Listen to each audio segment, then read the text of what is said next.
Hi everybody, it's Tailored Tuesday, and today we're talking about an approach to bebop licks. The bebop licks I'm about to show you carry the essence of the bebop language and can be used in various ways. And today we'll learn how to play them from every degree of the major scale. Now let me ask you this, have you ever been improvising and your hands end up in an unexpected or unintended place?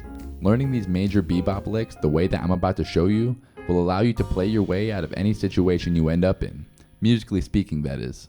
So let's go to the piano and we'll check them out. So first, we're going to go over the 7 bebop licks that correspond to each degree of the major scale.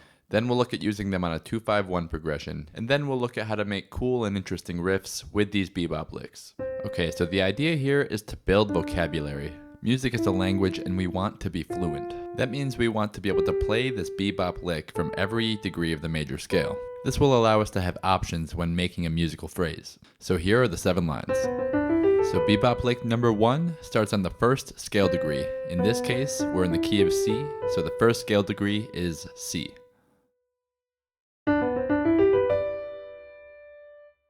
Bebop lick number 2 starts on the second scale degree, so in this case, D. Bebop lick number 3 starts on, you guessed it, E, the third degree of the scale. I hope you're beginning to see a pattern here. Bebop lick number 4 starts on F, the fourth degree of C major. These bebop licks have a lot in common with each other, but by starting on different degrees, each one has a different sonority. I think you're starting to get the idea. Bebop lick number 5 starts on the 5th scale degree, G.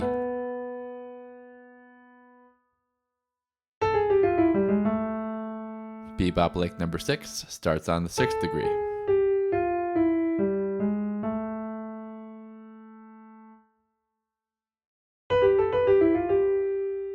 Bebop lick number 7 starts on B, the 7th scale degree. Alright, let's put a drum track on and see what these sound like in succession. 1 through 7, here we go.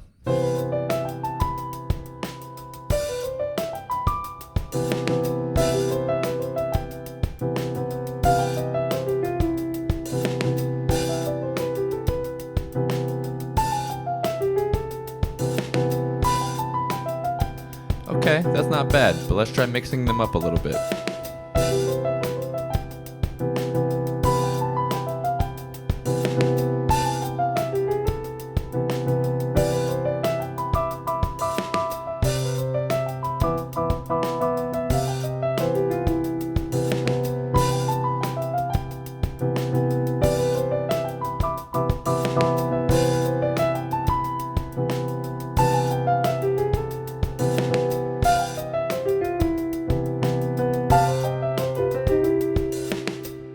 Alright, that was pretty cool. Knowing these bebop licks makes me feel like I have a lot of options, but now let's look at this over a very common progression, the 2-5-1 progression. Okay, here are the chords. Now I'm going to play all the bebop licks we just learned, but I'm going to precede each one of them with a dominant bebop lick.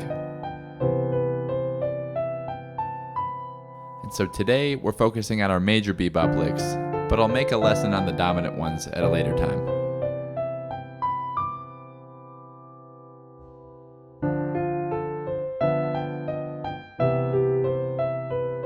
So you'll notice that some of these resolve very nicely, others leave you hanging a little bit.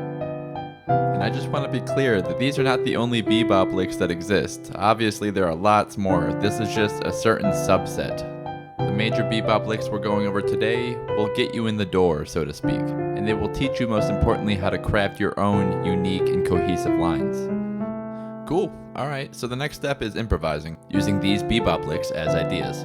So I'm going to do that right now. I'm going to improvise. I'm going to make a few mistakes, but I want to show you that when I do make mistakes, I'm able to recover by implementing this vocabulary.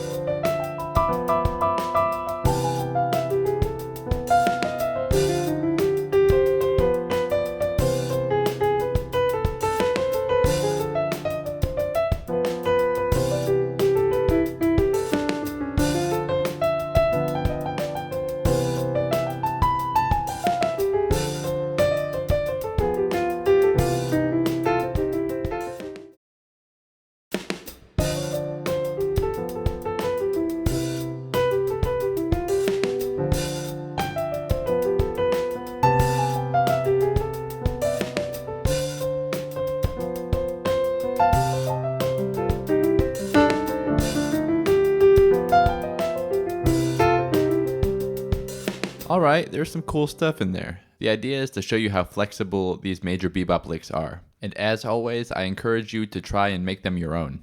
Alright, now let's look at how to make a cool piano riff out of these bebop licks. Alright, so we looked at them on each scale degree, right? Let's pick one. Let's pick, how about the 6th scale degree? Let's make a little bass line out of it. A little more interesting. Yeah, there we go. I turned the single note line into an octave jumping boogie woogie bass line.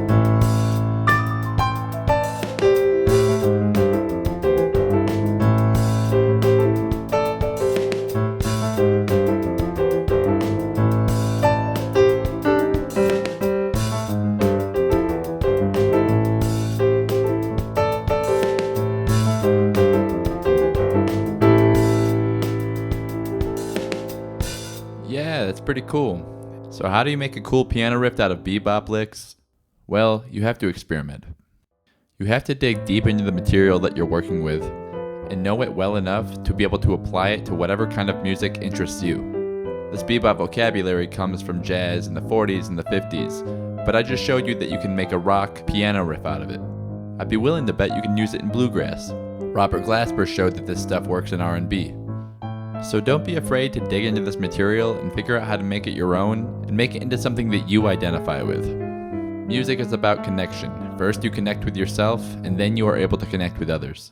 If you gained value out of today's video, then please consider hitting like and subscribe, and also down in the comments section, let me know what you think. I'd really appreciate it.